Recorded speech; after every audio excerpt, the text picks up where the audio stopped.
Born-Haber cycle for the formation of ionic salts. Past paper questions. Question 1. Calcium metal reacts with chlorine gas to form calcium chloride. Write an equation including state symbols to represent the lattice energy of calcium chloride, CaCl2. Lattice energy is when gaseous ions attract each other to form ionic solid. So Ca2 positive gas plus 2 Cl negative gas gives CaCl2 solid. This is the equation for the lattice energy of calcium chloride. Next,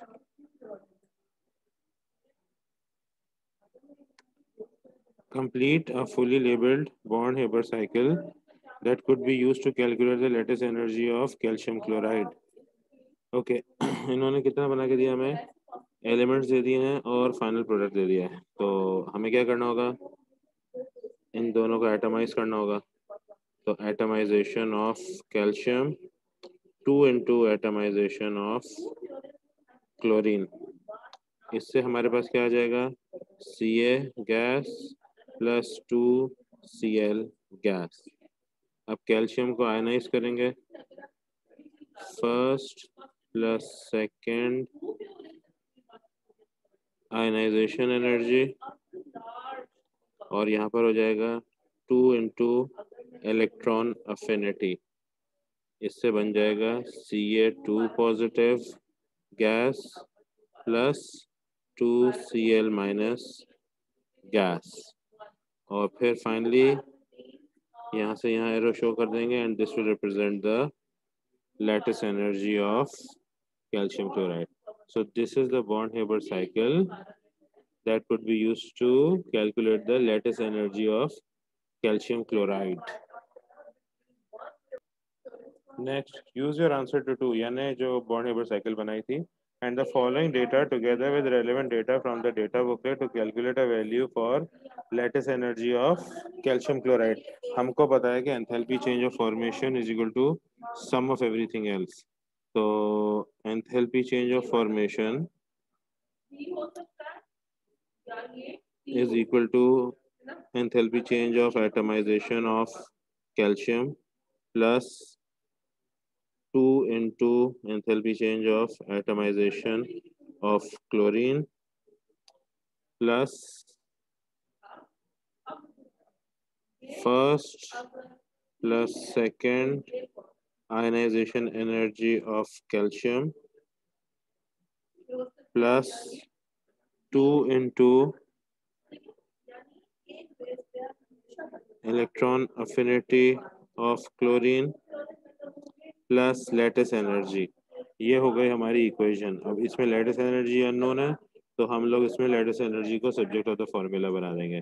now based on the data given and data that they want you to take from the data booklet, तो वो भी data आप देख लोगे। अब क्या क्या चाहिए हमें, एंथैल्पी जो फॉर्मेशन इन्होंने दिया हुआ है, ये रहा formation -796 equals atomisation of calcium दिया हुआ है इन्होंने प्लस 178। अब इसके बाद आता है एटमाइजेशन ऑफ क्लोरीन, जो कि इन्होंने नहीं दिया हुआ है, क्योंकि बॉन्ड एनर्जी ऑफ क्लोरीन का डेटा बुकलेट से हम लोग निकालेंगे, और बॉन्ड एनर्जी का डेटा जो है वो एज इट इज यूज होगा, क्योंकि 2 into atomisation is bond energy. तो ये हो जाएगा प्लस 242 बॉन्ड एनर्जी हो गई है क्लोरीन की। इसके बाद क्या हो गया, first and second ionisation energy of calcium, तो प्लस 590 फर्स्ट आयनाइजेशन एनर्जी है प्लस 1150 सेकंड आयनाइजेशन एनर्जी है, और फिर प्लस 2 इंटू -349, ये आपके पास यहाँ ऊपर टेबल में दिया हुआ है, ये हो गया। आखिर में प्लस लेटिस एनर्जी। तो अब क्या करेंगे, इन सब का सम ले लेंगे और इसको इसकी साइड चेंज कर देंगे, तो this will be equal to the lattice energy. तो ये हो जाएगा -796 equals plus 1462 plus lattice energy. Therefore, lattice energy is equal to minus 796 minus 1462. This will give us a value of negative 2258 kilojoules per mole. So lattice energy of calcium chloride is negative 2258 kilojoules per mole. इस तरीके से हमने bond Haber cycle से ये equation derive की और इस equation से हमने lattice energy of calcium chloride निकाल ली. Next, chromyl chloride CrO2Cl2 can be prepared by heating a mixture of potassium dichromate and potassium chloride with concentrated sulfuric acid. Equation is given. Use the following data to complete the Hess's law cycle and calculate the enthalpy change of the reaction. सारे के सारे जो दिए हुए हैं वो है enthalpy changes of formation. So formation is always from products. Sorry, elements. Formation is always from elements. तो इन्होंने यहाँ पे जो बॉन्ड हेबर साइकिल के लिए इन्होंने जो दिया हुआ है वो क्या है. इन्होंने हमारे पास इक्वेशन दी हुई है ओरिजिनल और साथ में नीचे एलिमेंट्स लिख दिया है. तो जो एलिमेंट्स हैं यहाँ पे हमें फिर इंडिविजुअल एलिमेंट्स लिखने की जरूरत नहीं. We just draw arrows and write the energy change value. So formation है तो formation of K2Cr2O7, formation of KCl, formation of sulphuric acid, formation of CrO2Cl2, formation of K2SO4, formation of water. अब इनकी values यहाँ लिखी जाएंगी. K2Cr2O7 minus 2061, 4 into KCl है तो minus 437 into 4. फिर सल्फ्यूरिक एसिड minus 814 into 3. अब Cr2O2Cl2 minus 580 into 2. फिर K2SO4 is minus 1438 into 3 and water minus 286 into 3. अच्छा, अब क्योंकि यहाँ पे ये बहुत सारी वैल्यूज हैं तो इक्वेशन बनाने से पहले इन सब का टोटल लिख लेते हैं. तो टोटल के लिए ये सारी जो वैल्यूज है minus 437 into 4 minus 814 into 3 ये सब हम लोग टोटल करके यहाँ लिख लेते हैं. तो यहाँ पे हमने अब सबके टोटल्स लिख लिए हैं. तो अब हम लोग क्या करेंगे, हमें जो है एंथैल्पी ऑफ रिएक्शन निकालना है. तो according to this Hess's cycle first we will move down then we will move up. तो इसको फॉलो करने के लिए enthalpy change of reaction will be equal to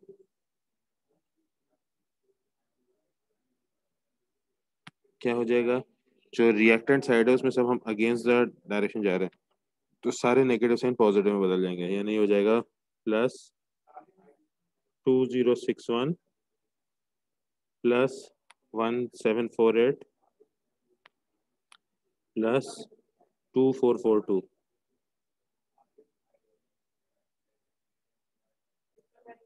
अब प्रोडक्ट साइड पे हम लोग जो डायरेक्शन ऑफ मूवमेंट है वो सेम एज द एरोज है तो जो नेगेटिव साइन है वो सब नेगेटिव रहेंगे. तो ये हो जाएगा minus 1160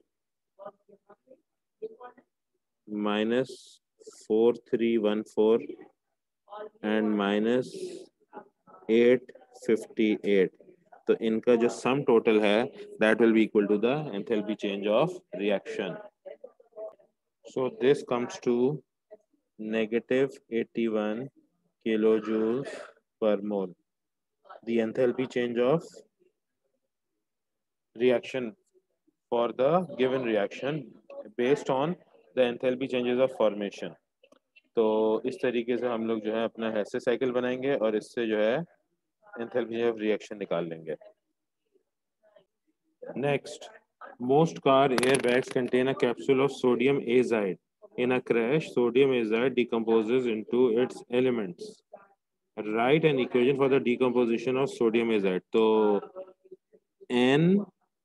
NaN3 solid कैप्सूल है ना, डिकम्पोज होके it converts into its element, यानी ये बनाएगा सोडियम और नाइट्रोजन। सोडियम सॉलिड होता है, नाइट्रोजन गैस होता है। तो 3 नाइट्रोजन है, तो उसको बैलेंस करने के लिए यहाँ पे हो जाएगा 1.5, 1.5 इंटू 2s3। तो इस तरीके से ये आपका बैलेंस इक्वेशन हो गई for the decomposition of sodium azide. Lattice energies are always negative, showing that they represent exothermic changes. Explain what is meant by the term lattice energy. It is the energy given off when an ionic solid is formed from its constituent gaseous ions under standard conditions.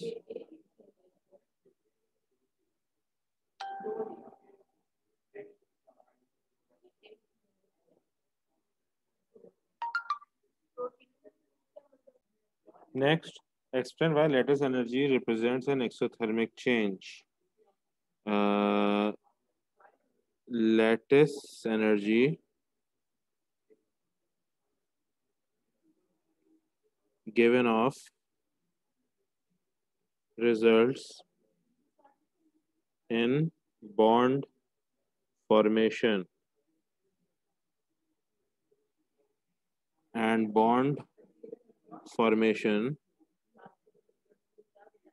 is an exothermic process, right? Bond formation gives off energy, bond breaking takes in energy. तो ये आपकी explanation हो गई इस चीज की। Use the following data and the relevant data from data booklet to calculate the standard enthalpy change of formation of NaN3. Include a sign in your answer. Show all your working. अच्छा, data क्या दिया हमें? Lattice energy of NaN3, standard enthalpy of atomization of sodium, and standard enthalpy change for 1.5 N2 gas plus electron gives N3 minus gas। यानी ये जो है gaseous element से directly gaseous ion में कन्वर्ट हो रहा है, यानी ये जो वैल्यू दी हुई है this includes enthalpy change of atomisation and electron affinity both. Okay, तो इसको कैसे बनाएंगे? We start with the elements. So sodium solid plus 1.5 N2 gas. अब 1.5 N2 गैस को तो डायरेक्टली ऊपर ले जाते हैं और डायरेक्टली बना देते हैं N3 माइनस गैस, और इसका एंथैल्पी चेंज है +142। अच्छा, इस पॉइंट से हमें कैलकुलेट करना है एंथैल्पी चेंज ऑफ फॉर्मेशन, जो कि अननोन है। और नीचे क्या बनेगा? NaN3 solid. यहाँ से यहाँ ड्रॉप करेंगे एरो, ये रिप्रेजेंट करता है लेटिस एनर्जी। लेटिस एनर्जी दी हुई है -732। अच्छा, अब सोडियम के लिए हमें डेटा चाहिए होगा डेटा शीट से। तो सोडियम को एटमाइज करेंगे, एटमाइजेशन ऑफ सोडियम की वैल्यू इन्होंने दी हुई है +107। इससे बन जाएगा Na गैस। फिर हमें चाहिए होगा Na पॉजिटिव गैस बनाने के लिए हमें आयनाइजेशन एनर्जी चाहिए होगी हमारी डेटा शीट में से। So the ionisation energy of sodium is +494। तो अब हमें enthalpy change of formation calculate करना है। Therefore enthalpy change of formation equals +107 +492 +142 -732। This is calculated to be equal to +11 kilojoules per mole। So enthalpy change of formation of sodium azide from its elements is positive 11 kilojoules per mole. Next, the lattice energy of rubidium nitride, yeah, rubidium azide is minus 636. Suggest why the lattice energy of sodium azide minus 732 is more exothermic than rubidium azide. तो basically हमारे पास जो है sodium और rubidium same group में मौजूद है. Sodium ऊपर है, रुबिडियम नीचे है. Down the group as the size of the cation increases, its charge density decreases, resulting in a decreased attraction for the anion. और जब अट्रैक्शन में कमी हो जाएगी तो एनर्जी गिवन ऑफ जो है वो कम हो गया. Latest energy is energy given of, right. तो रुबिडियम की साइज बड़ी है, इसकी अट्रैक्शन फॉर एजेड आयन कम होगा, तो जो एनर्जी गिव ऑफ होगी वो माइनस 636 है. सोडियम की साइज छोटी है, उसके चार्ज डेंसिटी ज्यादा है, तो जो एनर्जी गिवन ऑफ है माइनस 732 है. Next, complete the table using tick to indicate whether the sign of each type of energy change under standard conditions is always positive, always negative, or could be either positive or negative. Okay, electron affinity. First electron affinity is negative, all the others are positive, so it can be both. Enthalpy change of atomization, it is the energy required, so always positive. Ionization energy is the energy given off, so always negative. नहीं, energy required, it is the energy required, always positive. Ionization energy. And lattice energy is the energy given off, always negative. The Born-Haber cycle for magnesium chloride is shown. इन्होंने ये दिया हुआ है 1 2 3 4 5 6 7. Okay, 7 तो formation है, 6 lattice energy है, 5 जो है वो आपकी इलेक्ट्रॉन अफिनिटी ऑफ क्लोरीन हो गया, 4 जो है ionisation energy, second ionisation energy of magnesium हो गया, 3 जो है first ionisation energy of magnesium हो गया, 2 जो है वो आपका एटमाइजेशन ऑफ क्लोरीन इनटू 2 या बॉन्ड एनर्जी है, और 1 जो है एटमाइजेशन ऑफ मैग्नीशियम है. तो ये तो यहाँ नजर आ रहा है. Okay, explain why delta H 4 is greater than delta H 3. तो पहले ये चेक कर लेते हैं क्या चीजें हैं 4 और 3. और आगे क्या पूछा है, name what names are given to enthalpy changes 6 and 7. ठीक है, तो 4 3 4 6 7 हमें देखना है क्या चीजें हैं. Why is 4 greater than 3 and 6 और 7 के नाम. तो यहाँ पे देखें, 4 है आपका second ionisation energy of magnesium, 3 है first ionisation energy of magnesium. ठीक है, 6 लैटिस एनर्जी है, 7 जो है वो आपका एंथैल्पी चेंज ऑफ फॉर्मेशन है. तो अब जाके हम ये फिल कर लेते हैं वहां पे. So here what are the names of 6 and 7. 6 is lattice energy and 7 is enthalpy change of formation. अच्छा, explain why enthalpy delta H4 is greater than delta H3. Delta H4 is second ionization energy. More energy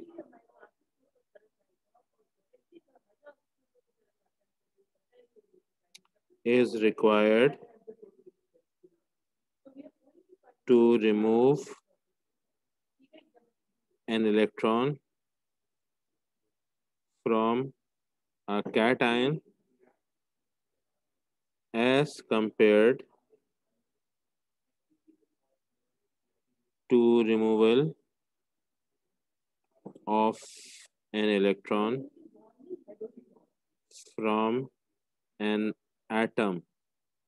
और यहाँ पे हम लिख देंगे delta H3 equals first ionisation energy.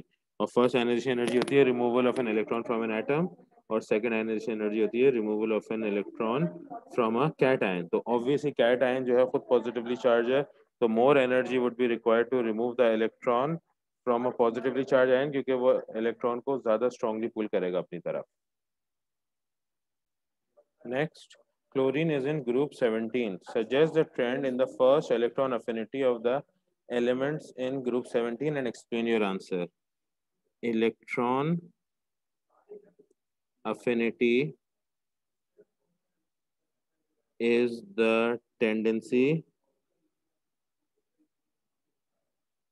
नहीं, वो तो is not the tendency, is the energy change that takes place when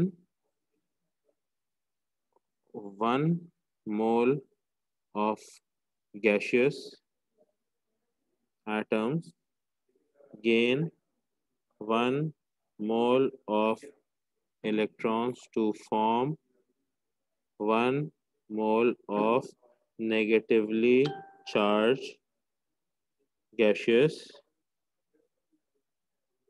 ions under standard conditions.